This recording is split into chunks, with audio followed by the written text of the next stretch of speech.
دل نثار ہوتا، تیرا کیا بگڑتا اس سے جو کہ دل نثار ہوتا، اور حبیبی یا حبیب اللہ تیرے ٹھوکروں کی لذت مجھے ہوتی رہتی حاصل، حبیبی یا حبیب اللہ تیرے ٹھوکروں کی لذت مجھے ہوتی رہتی حاصل، کہیں راہ گزر میں تیری جو میرا مزار ہوتا، کہیں راہ گزر میں تیری جو میرا مزار ہوتا۔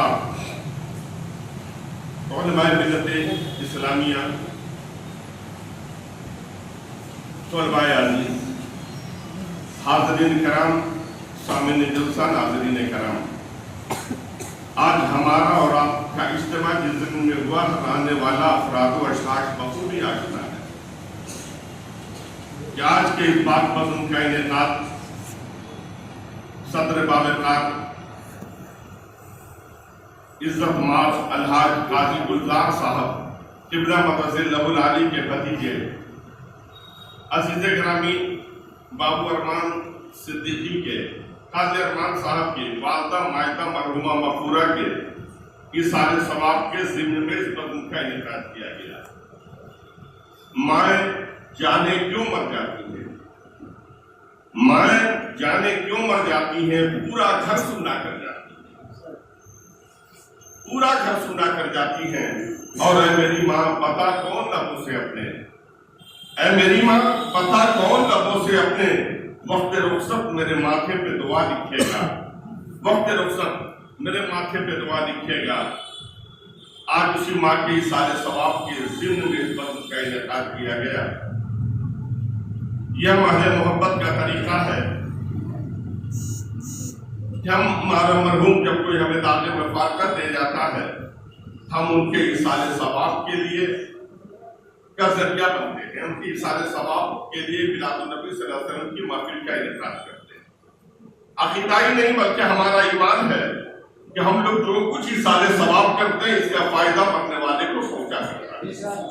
اگر اس سے مرنے والے کو کوئی فائدہ نہ ہوتا تو بارگاہ رسالت مآب صلی اللہ علیہ وسلم میں اللہ کے رسول کی بارگاہ میں صحابہ کی مقدس جماعت آتی ہے۔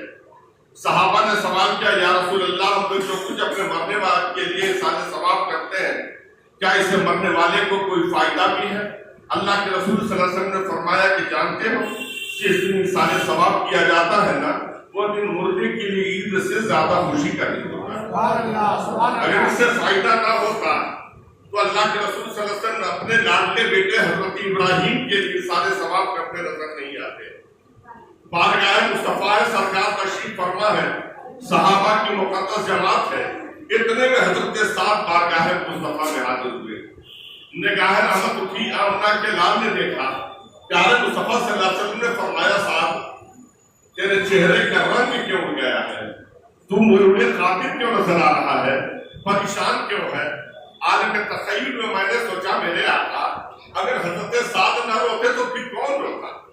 اللہ کے رسول حضرت سعد آج مصیبت کے پہاڑ کے نیچے آ گئے ہیں، حضرت سعد اس مصیبت کے دلدل میں پھنس گئے ہیں کہ یہ مصیبت کا پہاڑ جب کبھی حضرت موسیٰ پہ ٹوٹا تھا، یہ پریشانی جب کبھی حضرت موسیٰ پہ آئی تھی تو حضرت موسیٰ کوہ طور کی طرف چلے تھے، جیسے طور کی طرف چلے گئے ندائے غیبی ہوتی ہے، آسمان سے آواز آتی ہے، موسیٰ طور پہ آ رہے ہو لیکن آہستہ آہستہ آنا، موسیٰ قدم جمع کر چلنا، موسیٰ ٹھہر کر چلنا، موسیٰ دیکھ کر چلنا، موسیٰ بچ کر چلنا۔ حضرت موسیٰ کلیم اللہ تھے ہی، موسیٰ نے بارگاہ خداوندی میں التجاؤ کی بھیک طلب کی، اب کیا مولا آج پہلی بار میں طور پہ نہیں آ رہا ہوں، میرے مولا دوسری بار نہیں آ رہا ہوں، جب پہلی بار طور پہ چلا تھا اس وقت تو تیری رحمت نے مجھے سنبھلنے کے لیے نہیں کہا تھا، جب دوسری بار طور پہ آ رہا تھا تو تیری رحمت کے قدم جمع کر چلنے کے لیے نہیں کہا تھا۔ مولا اب تو اتنی بار طور پہ آ چکا ہوں کہ آنکھ بند کر تو آسانی سے طور تک پہنچ سکتا ہے، اب مجھے بچنے کے لیے کیوں کہا جا رہا؟ میرے مولا بظاہر میرے اندر کوئی تغیر و تبدل پیدا نہیں ہوا، بظاہر میرے اندر کوئی فرق آیا نہیں ہے۔ ندائے غیبی ہوتی، آسمان سے آواز آتی، موسیٰ کل کا موسیٰ اور تھا آج کا موسیٰ اور ہے، بڑا فرق پیدا ہو گیا۔ موسیٰ نے کہا رب قدیر میرے اندر بظاہر کوئی تغیر و تبدل پیدا نہیں ہوا، آنکھوں کی روشنی بھی سلامت ہے، پنجلیوں میں وہی قوت ہے، بازو میں وہی طاقت ہے، مولا میرے اندر کوئی فرق نہیں آیا ہے۔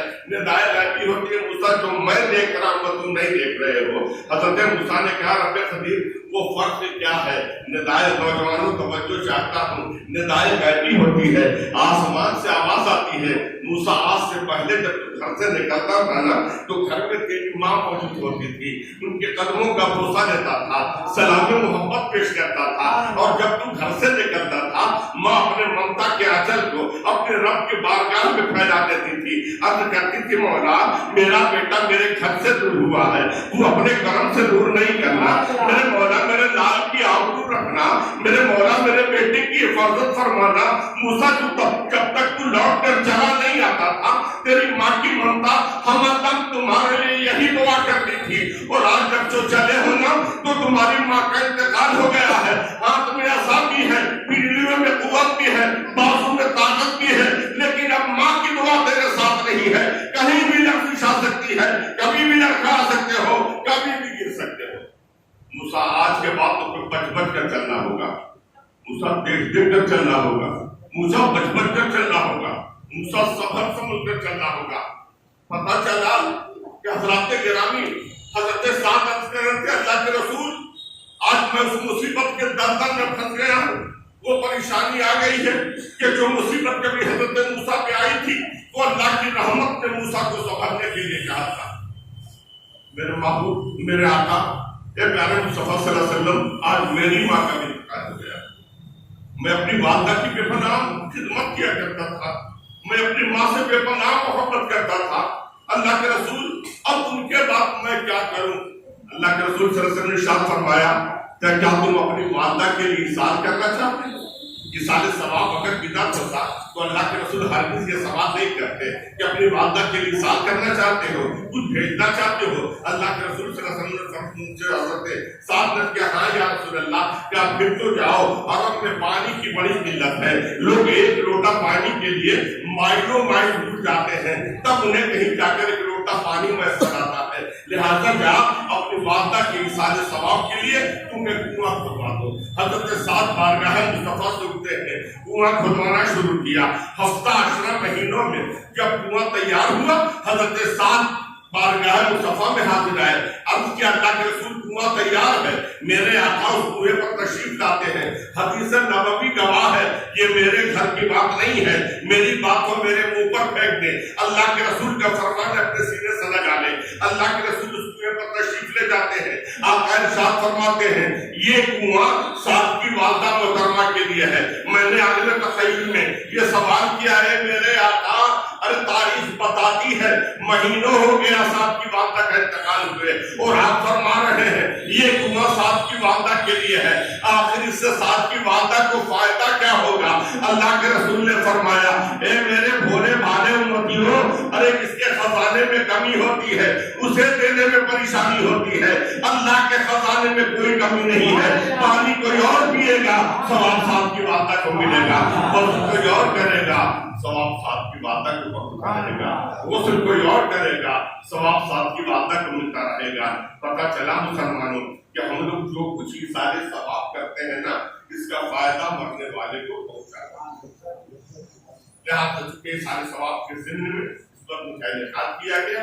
ایک حدیث نبوی میں نے آپ کی بات کر پیش کر دیا, چند اور باقی ہے آپ مقدسہ کی طرف آپ کے خیالات کو مبذول کرانا بہتر تصور. خالق کائنات کا فرمان, پروردگار عالم کا ارشاد گرامی الذی خلق الموت والحیات لیبلوکم ایکم احسن عملا. ہم نے زندگی اور موت کو پیدا کیا. مسلمانوں کبھی غور کیا, کبھی سوچا کہ اللہ تعالیٰ نے زندگی ایسی عظیم دولت کے ساتھ موت ایسے بھیانک رشتے کو کیوں جوڑ دیا؟ اللہ نے زندگی کے ساتھ موت کو پیدا ہی کیوں کیا؟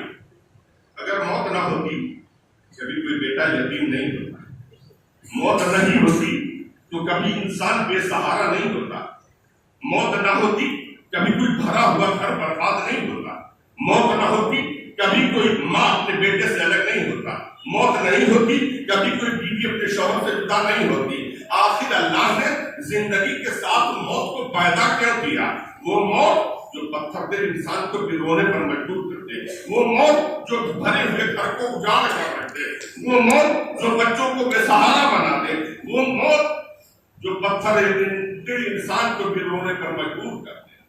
آخر اللہ نے زندگی کے ساتھ موت کو لگایا تو رب کا فرمان ہم نے زندگی ایسی عظیم دولت کے ساتھ موت ایسے بھیانک رشتے کو جوڑا ہے تو صرف اس لیے تاکہ تمہارا امتحان لیا جائے تم میں عمل کے اعتبار سے کون آ رہا ہے, کس کا کردار زیادہ اچھا ہے, کس کا کیریکٹر زیادہ اچھا ہے, کس کا اخلاق زیادہ اچھا ہے.